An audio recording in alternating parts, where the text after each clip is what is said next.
In the previous edition, you had witnessed a busy day. முந்தைய பதிவில் பரபரப்பு காலை நேரத்தை பார்த்தீர்கள். In this edition, we get busy with our work.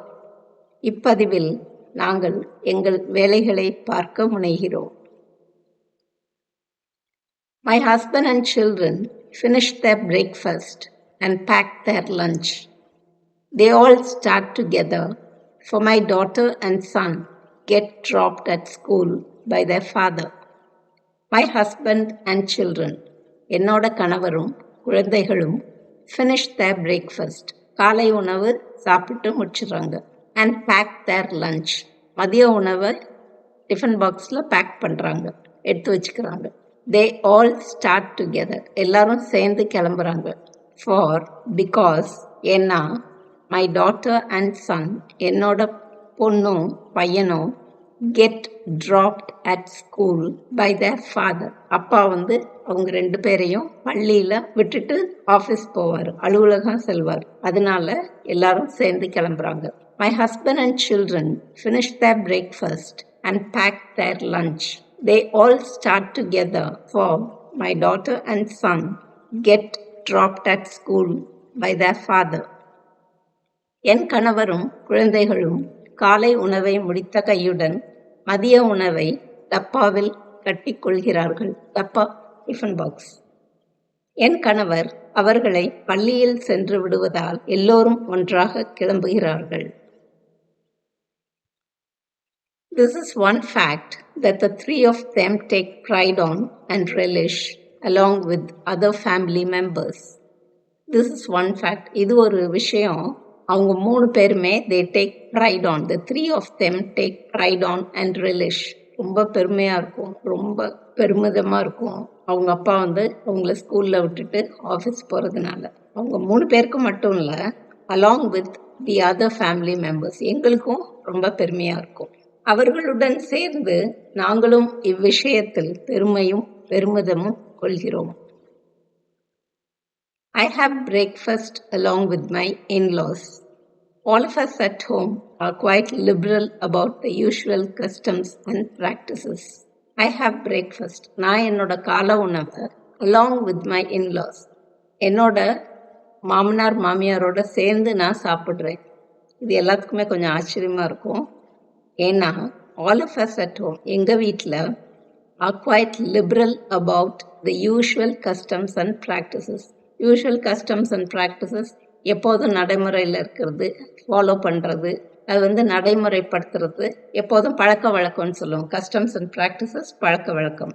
எப்போதும் இருக்கிற பழக்க வழக்கம் எங்கள் வீட்டில் கிடையாது. அதாவது மருமக மாமனார் மாமியாருக்கு அப்புறம் தான் சாப்பிடணும் அப்படின்றது கிடையாது. All of us at home are quite liberal. Liberal ரொம்ப ஃப்ரீயாக இருக்கும் about the usual customs and practices. வழக்கமான இருக்க பழக்க வழக்கத்திலேருந்து நாங்கள் கொஞ்சம் ஃப்ரீயாக இருப்போம். என் மாமனார் மாமியாருடன் சேர்ந்து நான் காலை உணவு சாப்பிடுகிறேன். ஆம், எங்கள் வீட்டில் நாங்கள் சமமாகவும் சுதந்திரமாகவும் உலா வருவோம். கட்டுப்பாடு ஒன்றும் பெரிதாயில்லை. My father-in-law starts recounting his experiences at the friends' meet. My mother-in-law and I react by laughing, sighing, wondering, sympathizing, in keeping with his narration. நாங்கள் சாப்பிட்டுட்டு இருக்கப்போ my father-in-law, என்னோட மாமனார், starts recounting his experiences at the friends meet. அவர் friends meet, நண்பர்கள் சந்திப்புக்கு போயிட்டு வந்திருக்காரு. அதனால அதை பற்றின அனுபவங்களை எல்லாம் எங்கள்கிட்ட ஷேர் பண்ணிகிட்டு இருக்காரு. மை மதர்-இன்-லா அண்ட் ஐ, நாங்கள் ரெண்டு பேரும், என்னோட மாமியாரும் நானும், ரியாக்ட், அவர் பேச பேச நாங்கள் ரியாக்ட் பண்ணுறோம். எப்படி? லாஃபிங், சிரிக்கிறது, சைங், பெருமூச்சு விடுறது, ஒண்டரிங், ஆச்சரியப்படுறது, சிம்பத்தைசிங், பரிதாபப்படுறது, in keeping with his narration. So அவர் சொல்ல சொல்ல அவர் சொல்கிறதுக்கு ஏற்ற மாதிரி நாங்கள் ரியாக்ட் பண்ணுறோம். My father-in-law starts recounting his experiences at the friends' meet. My mother-in-law and I react by laughing, sighing, wondering, sympathizing, in keeping with his narration. என் மாமனார் நண்பர்கள் சந்திப்பை பற்றி விவரிக்க ஆரம்பித்தார். அவர் சொல்வதற்கேற்ப என் மாமியாரும் நானும் சிரித்தோம், பெருமூச்சு விட்டோம், ஆச்சரியப்பட்டோம், பரிதாபப்பட்டோம். I clear the dining table after we finish eating. By now, the servant comes to clean the vessels and to sweep and mop the floor. I clear the dining table. Dining table, சாப்பாட்டு மேஜை. அது எல்லாத்தையும் ஒழுங்குபடுத்துகிறேன். அங்கே இருக்க எல்லா பாத்திரங்களை எல்லாத்தையும் ஒழுங்குபடுத்துகிறேன். After we finish eating, நாங்கள் சாப்பிட்டு முடிச்ச அப்புறம் அந்த சாப்பாட்டு மேஜையை நான் சுத்தப்படுத்துகிறேன். பை நவ், அதுக்குள்ள the servant comes to clean the vessels. வேலையால் பாத்திரம் துலக்கிறதுக்கு வராங்க. And to sweep and mop the floor, பெருக்கி துடைக்க வராங்க. I clear the dining table after we finish eating. By now the servant comes to clean the vessels and to sweep and mop the floor. நாங்கள் சாப்பிட்டு முடித்தவுடன் நான் சாப்பாட்டு மேஜையை ஒழுங்குபடுத்துகிறேன். தற்பொழுது எங்களின் வேலையால் பாத்திரம் துலக்குவதற்கும் வீட்டை பெருக்கி துடைப்பதற்கும் வருகிறார். My mother-in-law gets ready for her online music class tuition. Yeah, she is a retired music teacher. My mother-in-law, என்னோட மாமியார், gets ready for her online music class tuition. அவங்க ஒரு மியூசிக் டீச்சர், பாட்டு சொல்லி கொடுக்குற வாத்தியார். அவங்க இப்போ ஆன்லைனில் மியூசிக் கற்றுக் கொடுக்குறாங்க, பாட்டு கற்றுக் கொடுக்குறாங்க. என் மாமியார் இணைய வழி சங்கீத வகுப்பிற்கு தயாராகிறார். ஆம், என் மாமியார் ஓய்வு பெற்ற சங்கீத ஆசிரியை. I asked my servant to sweep my in-laws' room first so that my mother-in-law's music class may not be interrupted. I asked my servant, நான் என்னோட வேலையாள்கிட்ட மாமியார் மாமனாரோட அறைய முதல்ல சுத்தம் செஞ்சிருங்க, to sweep my in-laws room first so that ஏன்னா அப்பதான் அவங்களோட சங்கீத வகுப்பு, பாட்டு வகுப்பு இன்டரப்ட் ஆகாம இருக்கும், தடங்கள் இல்லாம போகும். So that my mother-in-law's music class may not be interrupted. I asked my servant to sweep my in-laws room first so that my mother-in-law's music class may not be interrupted. என் மாமியாரின் வகுப்பு தடைபடாமல் இருக்க என் மாமனார் மாமியாரின் அறையை முதலில் சுத்தம் செய்ய வேலையாளிடம் கூறுகிறேன்.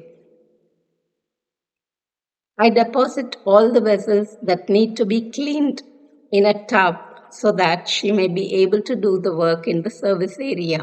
எல்லா பாத்திரத்தையும், வெசல்ஸ் பாத்திரங்கள் எல்லா பாத்திரத்தையும் நான் ஒரு டப்ல, ஒரு தொட்டியில போட்டு வைக்கிறேன்.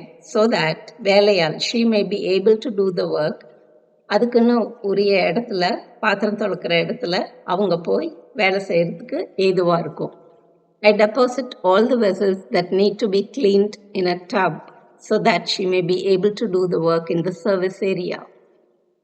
சேவை பகுதியை சென்று துலக்க ஏதுவாக தேய்க்க வேண்டிய பாத்திரங்கள் அனைத்தையும் ஒரு கொள்கலனில் டப் போடுகிறேன். கொள்கலன் டப், ஒரு டப்ல எல்லா பாத்திரத்தையும் போட்டு சேவை பகுதி, சர்வீஸ் ஏரியாவில் அவங்க போய் துலக்கிறதுக்கு ஈஸியாக இருக்கிறதுக்காக எல்லா பாத்திரங்களையும் ஒரு டப்ல போடுறேன்.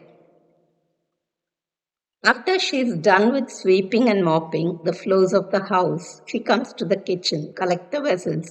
After she is done with sweeping and mopping the floors of the house, வீட்டை பெருக்கி தொடச்சப்புறம் she comes to the kitchen, அடுப்படிக்கு அவங்க வராங்க. collect the vessels, பாத்திரங்களெல்லாம் எடுத்துட்டு போய் தேய்க்கிறதுக்காக அடுப்படிக்கு வராங்க. After she is done with sweeping and mopping the floors of the house, she comes to the kitchen to collect the vessels. வீட்டை பெருக்கி துடைத்த பின் பாத்திரங்களை விளக்கும் இடத்துக்கு எடுத்து செல்ல அடுப்படிக்கு வருகிறார். How is your husband? I ask her. He's feeling better now. I think he'll be able to go for work tomorrow. She replies. How is your husband? உன்னோட கணவர் எப்படி இருக்காரு? I ask her. நான் அவளை கேட்குறேன். He's feeling better now. இப்போ பரவாயில்ல.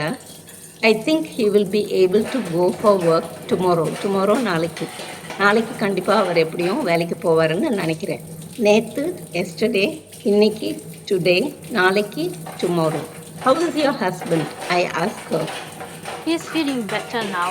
I think he will be able to go for work tomorrow. She replies.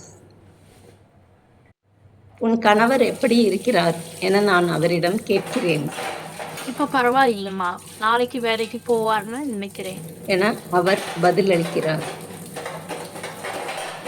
Ask him to be careful when he has food outside. வெளியில் சாப்பிடும்போது ஜாக்கிரதையா இருக்க சொல்லுங்க என நான் அறிவுறுத்துகிறேன். கேர்ஃபுல், ஜாக்கிரதை. Ask him to be careful. அவரை ஜாக்கிரதையா இருக்க சொல்லுங்க.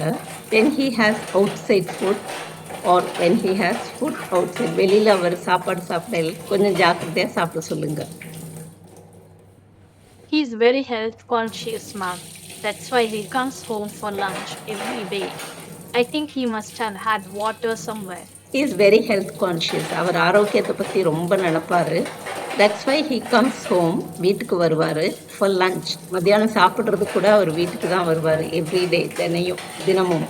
I think he must have had water somewhere. ஏதோ தண்ணி தாகம் அடிச்சிருக்கோம், அதனால அவர் வெளியில் தண்ணி குடிச்சிருப்பாருன்னு நினைக்கிறேன். He is very health conscious, ma'am. That's why he comes home for lunch every day. I think he must have had water somewhere. அவர் ஆரோக்கியத்தில் ரொம்ப கவனம் செலுத்துவார், மாம். அதனால தான் தினமும் அவர் மத்தியான வேலையில் வீட்டுக்கு வந்து சாப்பிடுவார். நான் நினைக்கிறேன் தாகத்துக்கு எங்கேயாவது தண்ணி குடிச்சிருப்பார் என அவர் கூறினார். Yeah, contaminated water causes diarrhea. ஆமாம்மா, அசுத்தமான தண்ணீர், கண்டாமினேட்டட் வாட்டர், அசுத்தமான தண்ணீர், அதனால கூட டயரியா வரும், வயிற்றுப்போக்கு வரும். You're right, ma. We can't take chances. It's high time he thinks about carrying a water bottle to his workplace. You're right, ma. சரியா சொன்னீங்க. We can't take chances. நம்ம இவ்வளோ அசால்ட்டா இருக்க முடியாது. It's high time he thinks about carrying a water bottle to his workplace. அவர் வேலை பார்க்குற இடத்துக்கு, ஒர்க் பிளேஸ், வேலை பார்க்குற இடம், ஒரு தண்ணீர் பாட்டில் எடுத்துகிட்டு போகணும் இனிமேல் அப்படின்னு நினைக்கிறேன். சரியா சொன்னீங்கம்மா. அம்மா ஜாக்கிரதையா இருக்கக்கூடாதுமா. இனிமே வேலைக்கு போகும்பொழுது தண்ணியை கூட்டி எடுத்து போக நினைக்கணும். Has your son got the report card? Son, பையன், உங்கள் பையனுக்கு ரிப்போர்ட் கார்டு, மதிப்பெண் அட்டை வந்துருச்சா? உங்கள் பையனுக்கு மதிப்பெண்கள் வந்து விட்டதா என நான் கேட்கிறேன். ரிப்போர்ட் கார்டு, மதிப்பெண் அட்டை. Yes, ma. He has got an average of 60% overall. வந்துருச்சுமா. மொத்தமா 60%, 60 விழுக்காடு, 60% மதிப்பெண்கள் வாங்கியிருக்கான்மா. This is not enough, you know. Next year, he has to face the public exam. Join him in a tuition center. I shall pay the fees. This is not enough, you know. உங்களுக்கு தெரியும், இது காணாது. ஏன்னா next year, அடுத்த வருஷம், he has to face the public exam. Public exam அடுத்த வருஷம் எழுதணும். அதனால அவனை டியூஷன் சென்டரில் போடுங்க, நான் ஃபீஸ் கட்டுறேன். இது காணாதுமா. அடுத்த வருஷம் அவன் பொது தேர்வு, பப்ளிக் எக்ஸாம். நெக்ஸ்ட் இயர், அடுத்த வருஷம். காணாது, நாட் இனஃப். அடுத்த வருஷம் அவன் பொது தேர்வு, பப்ளிக் எக்ஸாம் எழுதணும். பயிற்சி கூடத்தில், டியூஷன் சென்டர், அவனை பயிற்சி கூடத்தில் சேர்த்து விடுங்க, நான் அதுக்கு பணம் கட்டுறேன், ஃபீஸ் கட்டுறேன். தேங்க்யூ வெரி மச் மா. I'll tell my son, மா. ரொம்ப நன்றிம்மா. நான் என் பையன்கிட்ட சொல்றேன்மா. She finishes her work within an hour and leaves her house only to step into our neighbors. She finishes her work. அவங்க வேலையெல்லாம் முடிச்சிடுறாங்க. Within an hour, ஒரு ஹவருக்குள்ள, ஒரு மணி நேரத்துக்குள்ள எல்லா வேலையும் முடிச்சுட்டு she leaves her house, எங்கள் வீட்டை விட்டு போகிறாங்க. only to step into our neighbors. பக்கத்து வீட்டுக்கு போகிறதுக்காக, வேலை செய்ய போகிறதுக்காக போகிறாங்க. ஒரு மணி நேரத்தில் வீட்டு வேலையை முடித்துவிட்டு பக்கத்து வீட்டுக்கு செல்கிறார். I get ready for my work. I am an author and a poet. First 3 days of the week I write online, and the following 3 weekdays I go to the Creative Arena office to discuss the week's entire work. I get ready for my work. நான் என்னோட வேலையை கவனிக்கிறதுக்கு தயாராகிறேன். Get ready, தயாராகிறது. I am an author, நான் ஒரு படைப்பாளி. and a poet, நான் ஒரு கவிஞர். First 3 days of the week, 3 நாள், வாரத்தில் 3 வேலை நாள், ஐ ரைட் ஆன்லைன், நான் ஆன்லைனில் எழுதுவேன். அண்ட் ஃபாலோயிங் 3 weekdays, அடுத்து வர்ற 3 நாள் I go to the creative arena. Creative எரினான்னு ஒரு அலுவலகம் இருக்கு. அந்த அலுவலகத்துக்கு போய் to discuss the week's entire work. அந்த வாரத்தில் வந்த எல்லா படைப்புகளையும் பற்றி நாங்கள் அங்கே டிஸ்கஸ் பண்ணுவோம். I get ready for my work. I am an author and a poet. First 3 days of the week I write online, and the following 3 weekdays I go to the creative arena office to discuss the week's entire work. நான் என் வேலைக்கு தயாராகிறேன். நான் ஒரு படைப்பாளி மற்றும் கவிஞர். வாரத்தின் முதல் 3 நாட்கள் நான் எழுதுவேன். அடுத்த 3 நாட்கள் கிரியேட்டிவ் எரினா அலுவலகத்துக்கு சென்று அவ்வாற அனைத்து படைப்புகளை பற்றியும் சக படைப்பாளிகளுடன் கலந்து உரையாடுவேன். நான் என் வேலைக்கு தயாராகிறேன். நான் ஒரு எழுத்தாளர், ஒரு கவிஞர். வாரத்தில் முதல் 3 நாள் இணைய வழி மூலம் என்னோட படைப்புகளை எல்லாம் எழுதுவேன், அனுப்புவேன். அடுத்த 3 நாட்கள் அந்த கிரியேட்டிவ் எரினா அப்படின்ற ஆஃபீஸ் அலுவலகத்துக்கு போய் அந்த வாரம் வந்த எல்லா படைப்புகளை பற்றியும் நாங்கள் கலந்துரையாடுவோம்.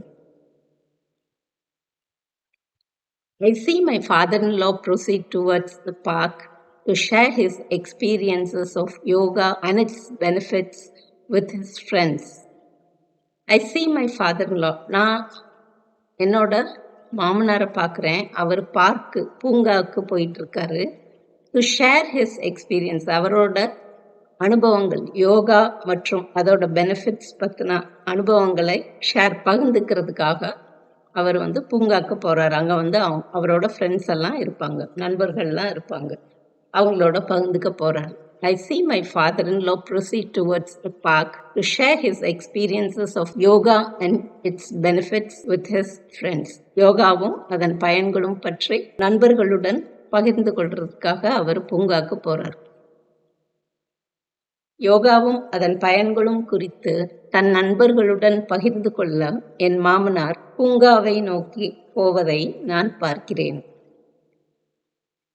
Yoga and social service are his life's motives. He conducts free yoga classes with genuinely interested lot. யோகாவும் பொதுப்பணியும், சோஷியல் சர்வீஸ், பொதுப்பணி, பொதுநலன், இது ரெண்டும் தான் இவருக்கு லைஃப் மோட்டிவ்ஸ். அவரோட வாழ்க்கையின் நோக்கங்கள், அர்த்தங்கள் எல்லாமே இந்த 2 தான், யோகாவும் சமூக சேவையும். He conducts free yoga classes with genuinely interested lot. உண்மையாகவே இன்ட்ரெஸ்டாக படிக்கணும்னு நினைக்கிறவங்களுக்கு அவர் யோகா கற்றுக் கொடுப்பாரு, ஃப்ரீயாக கற்றுக் கொடுப்பாரு. யோகாவும் சமூக சேவையும் இவர் வாழ்க்கையின் 2 கோட்பாடுகள். யோகா கற்றுக்கொள்ள விழைபவர்களுக்கு இவர் இலவசமாக கற்றுக் கொடுப்பார்.